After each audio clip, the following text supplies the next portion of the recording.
Kita akan membahas tema, benarkah Kristen adalah agama ciptaan Paulus? Mengurai fakta historis, meluruskan nalar polemik. Mengapa? Karena seringkali seseorang itu menilai iman atau agama lain dari perspektif agamanya. Katakanlah, Rasul Paulus adalah tokoh iman Kristiani yang paling sering disalahpahami, bahkan dilecehkan. Misalnya dengan menyebut rasul palsu dan sebagainya. Orang lupa bahwa Paulus adalah salah satu dari tokoh Kristen yang penting dalam sejarah gereja kuno. Bahkan kekristenan mengenang jasa Santo Paulus di dalam penginjilan kepada bangsa-bangsa lain. Sementara itu, orang begitu sensitif ketika tokoh agama yang dipujanya itu dikritik. Kadang saya bertanya, tatkala seorang dianggap melecehkan Nabi Muhammad, misalnya seperti apa yang sedang heboh sekarang, seorang yang bernama Paul Zhang yang mengatakan dia adalah Nabi ke-26, langsung gegap gempita dan dilaporkan sebagai penistaan agama. Saya tidak sedang membela posisi Paul Zhang karena saya tidak kenal dengan dia, tetapi saya hanya sekedar memberikan contoh. Ketika seorang begitu sensitifnya ketika nama Nabi junjungan umat Islam itu disinggung, di pihak lain orang begitu entengnya mengatakan Paulus rasul palsu, Paulus pemalsu ajaran Yesus.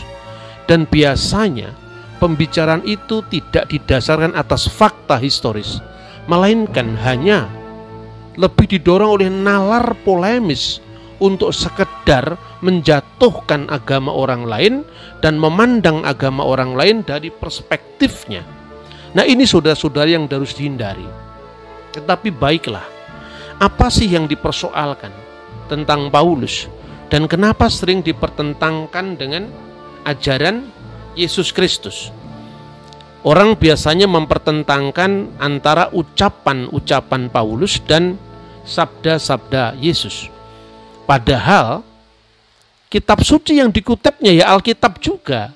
Jadi dia membangun argumentasi untuk menolak Alkitab, tapi dengan mempreteli ayat-ayat Alkitab tanpa melihat konteksnya secara keseluruhan. Lalu dia bermain-main dengan ayat itu untuk menyerang iman Kristen. Tentu dalam konteks yang sedang kita bahas, ini sebuah bentuk penodaan agama, sekalipun saya sendiri sebetulnya tidak terlalu setuju apabila perbedaan pandangan itu harus dipersekusi atau dikriminalisasi. Tetapi itu yang sering saya dengar ketika iman Kristen disalahpahami. Misalnya tadi yang saya katakan, mempertentangkan ajaran Yesus dengan Paulus berdasarkan teks-teks Alkitab sendiri. Kristus bersabda, Matius pasal 5 ayat 17 yang sangat terkenal itu. Janganlah kamu menyangka bahwa aku datang untuk meniadakan hukum Taurat atau kitab para nabi. Aku datang bukan untuk meniadakannya, melainkan untuk menggenapinya. Orang hanya menekankan kata-kata, aku datang bukan untuk meniadakan hukum Taurat, tetapi dia lupa teks selanjutnya itu atau frasa selanjutnya itu berbunyi melainkan untuk menggenapinya. Di dalam bahasa aslinya adalah Allah plerosai. Pleroma itu adalah penggenapan. Apa artinya penggenapan? Perjanjian lama yang tidak lain adalah tanah kitab suci Yahudi itu, yang secara penuh diterima oleh umat Kristiani dan disebutnya sebagai perjanjian lama, adalah bayangan tentang peristiwa yang akan terjadi. Isinya adalah nubuat-nubuat, simbol-simbol. ketika nubuat-nubuat itu dan simbol-simbol itu sudah digenapi dengan kedatangan dari dia yang disimbolkan atau dia yang dinubuatkan, otomatis relevansi dari simbol itu tidak berlaku lagi. Jadi itulah yang artinya melainkan menggenapinya. Seorang mau menyambut kedatangan Presiden Jokowi dengan memasang gambar-gambarnya di jalan-jalan, selamat datang Presiden Jokowi.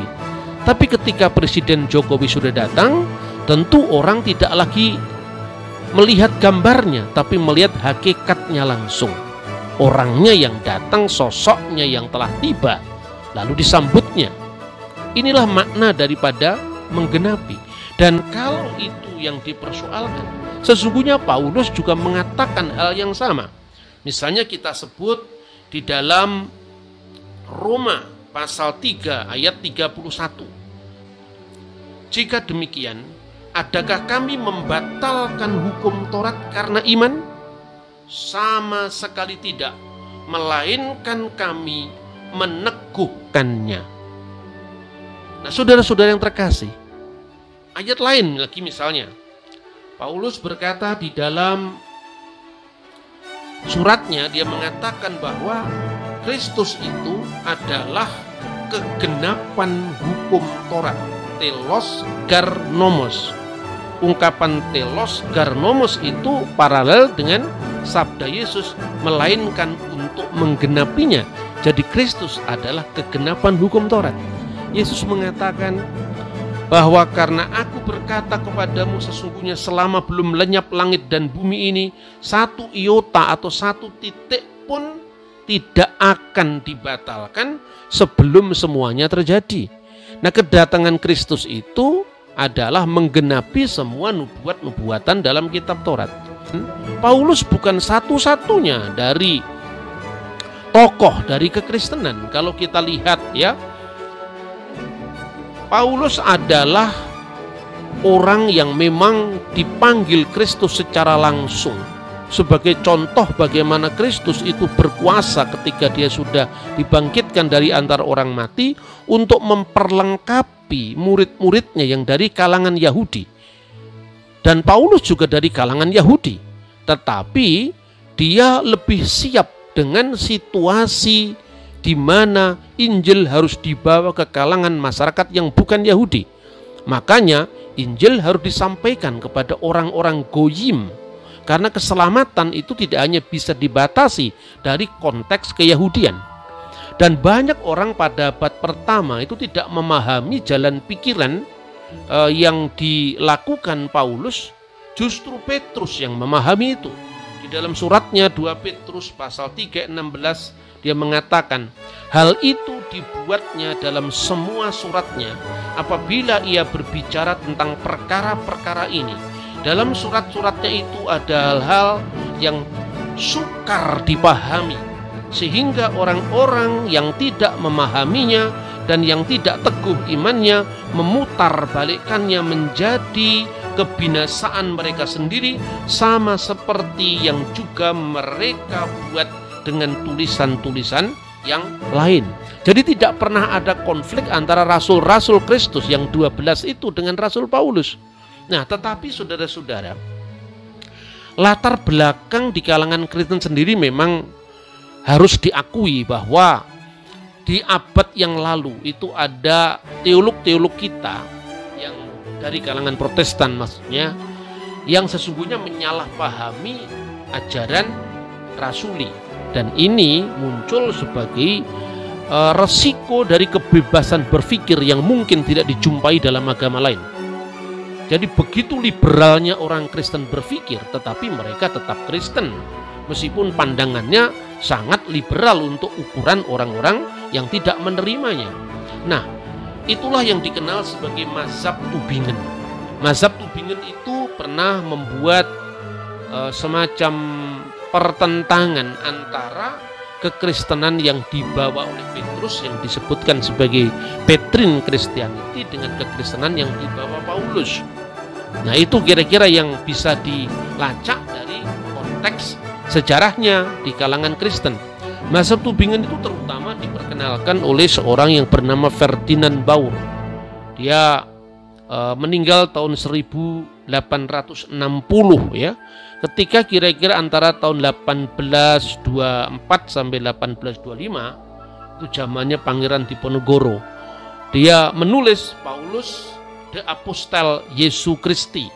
Dia mengatakan dia menolak keaslian surat-surat Paulus karena ada pertentangan tajam antara Petrus dan Paulus dalam gereja mula-mula, tetapi berhasil ditutup-tutupi oleh penulis Injil Lukas. Nah, ini teori-teori yang memang sangat liar, karena waktu itu sebetulnya adalah awal-awal bagaimana gereja itu benar-benar mengkritisi imannya sendiri, dan sekali lagi ini yang tidak terjadi pada agama lain.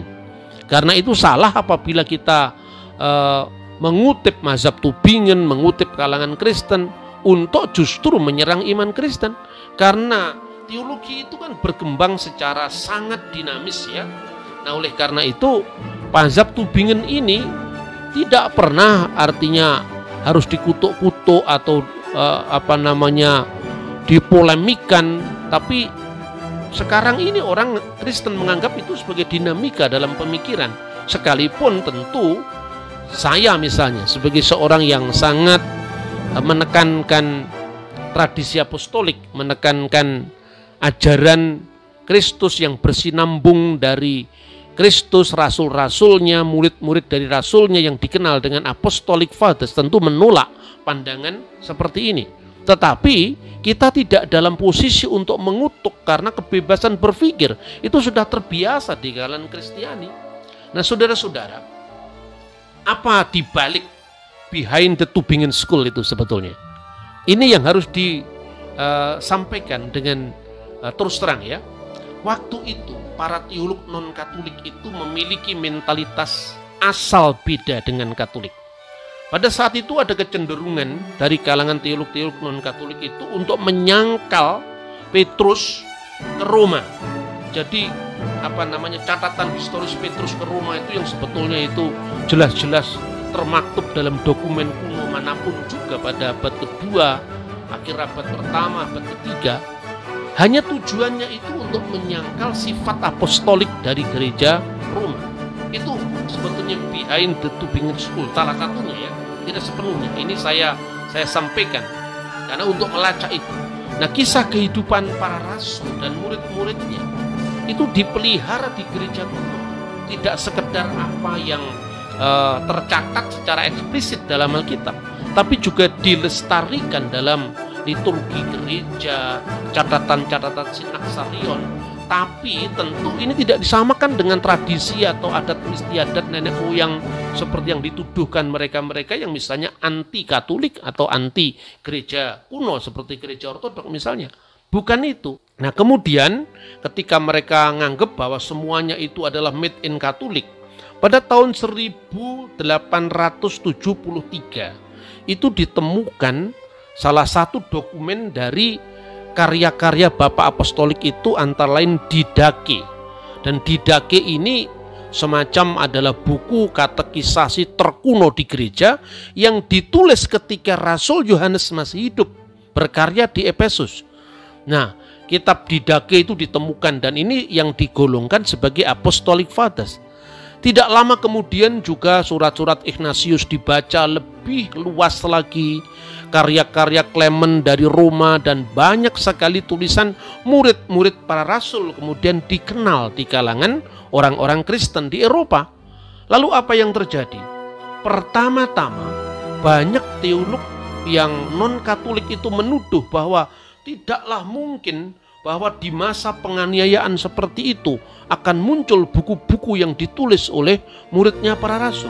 Nah, ini sesungguhnya sebuah bentuk keterkejutan, karena ternyata bahwa ajaran gereja itu bisa dilacak dari awal sampai kepada para rasul Kristus sendiri. Tetapi puji Tuhan bahwa ini tidak hanya menjadi pergulatan orang Katolik. Ada banyak orang-orang Protestan yang jujur, yang kemudian mencari kebenaran. Sekalipun dia tentu tidak dalam konteks berbicara sebagai orang Katolik, tetapi penemuan-penemuan ini sangat penting di dalam kajian tentang sejarah gereja.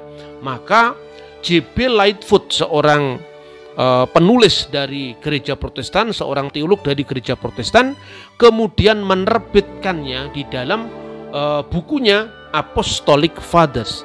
The Apostolic Fathers ini memuat baik itu tulisan dalam bahasa aslinya yaitu bahasa Yunani maupun terjemahannya dalam bahasa Inggris. Dan apabila dalam teks-teks Bapak Gereja itu ditulis dalam bahasa Latin atau bahasa Aramaik, dia akan mencantumkan itu di dalam edisinya. Nah, ini sesuatu yang harus disambut gembira, karena perkembangan ekumenis antara gereja Katolik dan gereja Protestan, dua gereja yang dominan di negara barat. Maka teolog lain seperti Adolf van Harnack kembali meyakini data-data awal gereja dan mengusulkan agar buku-buku perjanjian baru itu ditulis lebih awal lagi daripada semua yang sudah dituduhkan atau diteorikan oleh para teolog yang sangat liberal, hasil dari mazhab Tübingen tadi. Misalnya yang memberikan penanggalan Injil Yohanes itu ditulis pada abad kedua dan sebagainya. Ini semua kesimpulan-kesimpulan yang kemudian menjadi invalid, menjadi cacat setelah ditemukan bukan hanya karya-karya murid-murid para rasul, tetapi perkembangan berikutnya nanti ditemukan naskah-naskah perjanjian baru yang melimpah ruah luar biasa, yang jaraknya itu hanya ada bahkan yang belasan puluhan tahun. Misalnya naskah Injil Yohanes yang dikenal dengan P52 itu berasal dari tahun 115 Masehi, sementara Rasul Yohanes wafat di Efesus tahun 96, hanya ada jarak belasan tahun. Dan itu jumlahnya cukup banyak untuk perjanjian baru, 5.780-an naskah yang sampai hari ini Anda bisa cross check, sehingga ungkapan-ungkapan Alkitab dipalsukan itu sesungguhnya adalah opini-opini orang yang kurang terpelajar. Coba Anda lihat langsung di Biblioteka Bodmeriana di Switzerland, itu papirus-papirus kuno yang bisa langsung diakses. Anda akan membaca di Injil Yohanes pasal 1, semua bunyinya sama. Enarki in holokos, ki holokos in prostontion, ketios in holokos. Nah, ini yang menjadi dasar dari kristologi logos tentang firman Allah yang menjadi manusia. Nah, saudara-saudara, kemudian di situ ketika Adolf van Harnack tadi meyakini data-data awal gereja, sesungguhnya dengan penemuan karya-karya Apostolic Fathers itu sebetulnya mazhab Tübingen itu sesungguhnya tertantang berat, tetapi kadang-kadang karena gengsi akademis dan sebagainya, orang tidak mudah untuk menghapuskan pendapatnya yang lama. Dari tulisan-tulisan muridnya para rasul itu dibuktikan tidak ada jejak pertentangan antara misalnya muridnya Petrus dengan muridnya Paulus yang dipertentangkan itu. Kalau saudara-saudara melihat sejarah Indonesia aja misalnya, Bung Hatta pernah mengkritik keras Bung Karno tentang demokrasi terpimpin. Bung Hatta mengatakan demokrasi terpimpin itu seperti mendirikan rumah di atas kertas, bagus dan indah, tetapi itu usianya tidak akan panjang sepanjang dengan usia penggagasnya yaitu Soekarno. Begitu kerasnya. Tetapi pertentangan itu bisa dilacak jejaknya. Kalau bukan di tulisan Bung Karno langsung atau Bung Hatta langsung, murid-muridnya Hatta, murid-muridnya Bung Karno bicara tentang itu. Bisa dibuktikan. Karena apa? Murid-muridnya yang nulis Injil, yaitu murid-muridnya penulis Injil Perjanjian Baru, itu juga meninggalkan dokumen bagi kita yang cukup lengkap. 7 dokumen yang ditulis oleh Ignatius dari Antioquia yang wafat tahun 107 misalnya. Itu jelas sekali. Polikarpus dari Smyrna yang itu wafat tahun 156 Masehi misalnya. Ada banyak sekali ya. Dan jelas di situ dibuktikan tidak ada jejak pertentangan antara murid-murid Petrus yang dipertentangkan dengan Paulus. Tidak ada jejak pertentangan di sana. Kita kan mempelajari, misalnya saya akan mengutip beberapa kutipan dari tulisan murid-murid para rasul itu. Ya, yang pertama The Fragment of Papias. Fragmen Papias itu dilestarikan oleh bapak-bapak gereja sesudahnya. Papias meninggal tahun 130 Masehi. Dia mencatat dalam fragmen Papias tadi begini: kapan saja pengikut para presbiter itu datang, saya akan menanyakan untuk perkataan mereka apa yang pernah dikatakan oleh Andreas atau Petrus atau Filipus atau Thomas atau Yakobus atau Yohanes dan Matius atau salah seorang dari murid-murid Yesus, dan apa yang dikatakan oleh Ariston dan Yohanes sang imam, para murid Yesus itu. Karena saya pikir bahwa saya tidak memperoleh begitu banyak manfaat dari isi buku-buku suci seperti yang saya peroleh langsung dari suara orang yang masih hidup, yang tidak pernah kunjung hilang sampai sekarang. Jadi artinya pada zaman Papias, dia mengumpulkan bagaimana ungkapan-ungkapan, bahkan menanyakan langsung kepada rasul-rasul yang masih hidup. Ini catatan yang sangat penting. Anda tidak bisa melalaikan kisahnya tentang Hayamuro dengan membuang negara Kertagama yang ditulis oleh pujangga yang sejaman, misalnya seperti itu. Yang kedua, Mar Ignatius al-Antaki atau Ignatius dari Antioquia. Dalam bukunya dia menulis seperti ini. Dia adalah muridnya Rasul Petrus dan muridnya Rasul Yohanes. Aku tidak sebanding dengan apa yang diperbuat oleh Petrus dan Paulus. Mereka adalah rasul-rasul dan aku adalah hamba pelayan. Kini akulah murid pertama mereka. Mereka adalah orang merdeka, aku adalah hamba setiap saat. Mereka telah menderita, tetapi aku orang yang terbebas dalam Yesus Kristus, dan aku akan bebas dalam Dia. Sekarang aku sedang belajar dari belengguku untuk mencapai segala kebahagiaan. Ignatius itu adalah muridnya Petrus dan muridnya Yohanes. Dia mengatakan, aku tidak sebanding dengan apa yang diperbuat oleh Petrus dan Paulus. Dia tidak pernah mengatakan Paulus bertentangan dengan Petrus. Jadi bagaimana para teolog dari zaman Pangeran Diponegoro dia bisa bikin teori Paulus bertentangan dengan Petrus? Berikut, Mark Clement atau Santo Clement dari Roma. Dalam bukunya atau dalam suratnya dia menulis, ketika waktu itu gereja Roma menghadapi masalah ya, karena dengan adanya perpecahan gereja di tempat-tempat lain, maka dia menulis surat pastoral. Isinya apa? Memberikan contoh kepada umat tentang tokoh-tokoh, yang pertama dari masa perjanjian lama dan kemudian dari para rasul.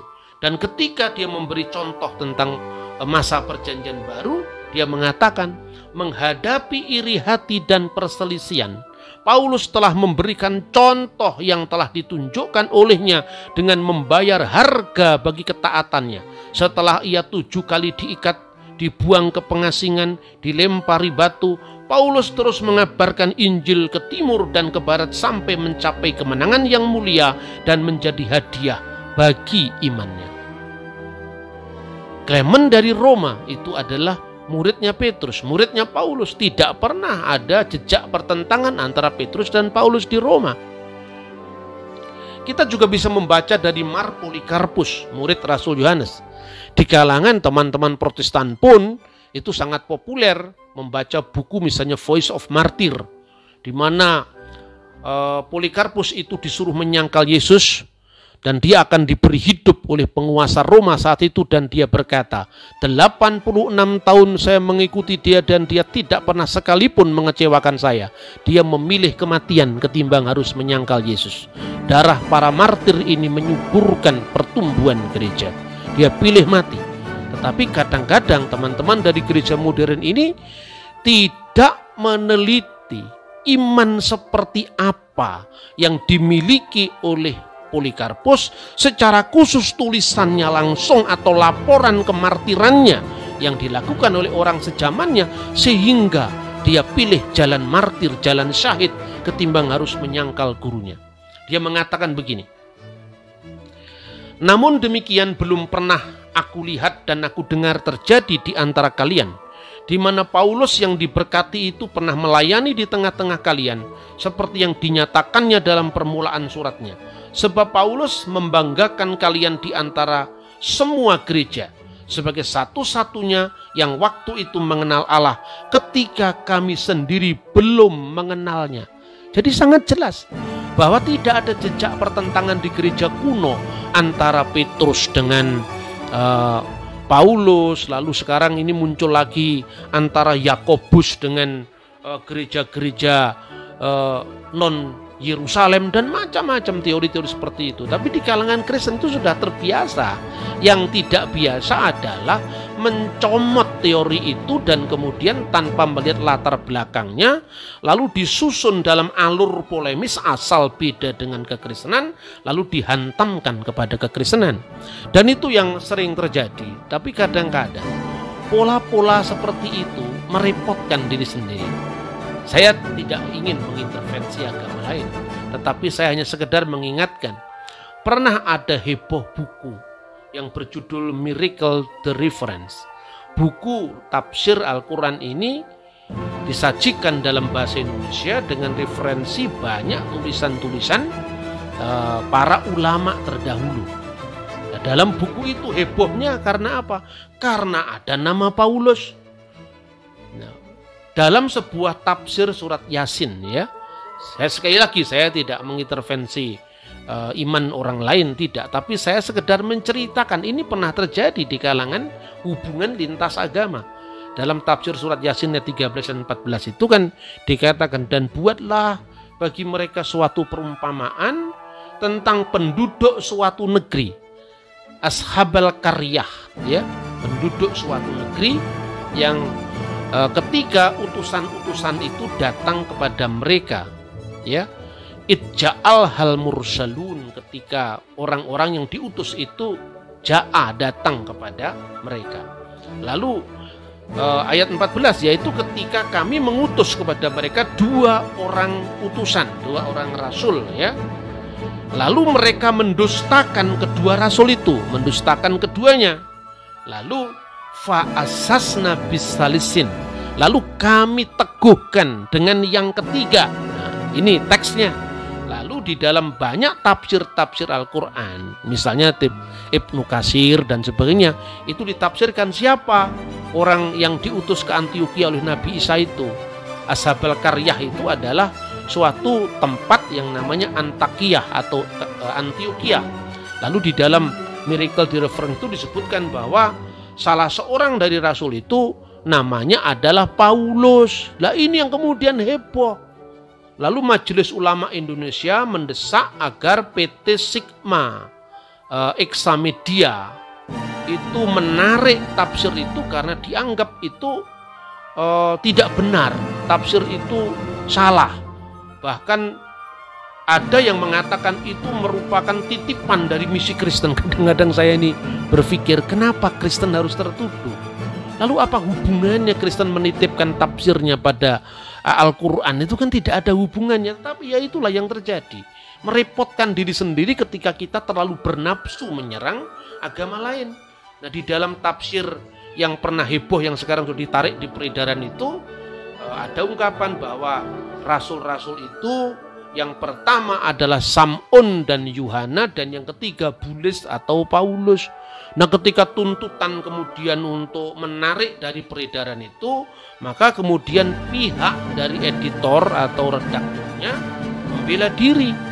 Sesungguhnya apa yang kami sampaikan itu merupakan pendapat di antara ulama-ulama sebelum kami, dan ditunjukkan itu ada kutipan-kutipannya juga tentang bagaimana tafsir-tafsir yang dimaksudkan tadi. Misalnya dia mengutip Paulus di dalam tafsir Fathul Qadir misalnya, atau Ibnu Katsir. Bahkan kalau saudara-saudara membaca misalnya, ya, itu tafsir dalam bahasa Jawa, tafsir Al-Ibris, itu tertulis dalam bahasa Arab lalu dengan terjemahan kata demi kata dalam bahasa Jawa, ya, yang ditulis oleh Kiai Bisri Mustafa, tafsir Al-Ibris Bilugot Al-Jawiyah dalam bahasa Jawa.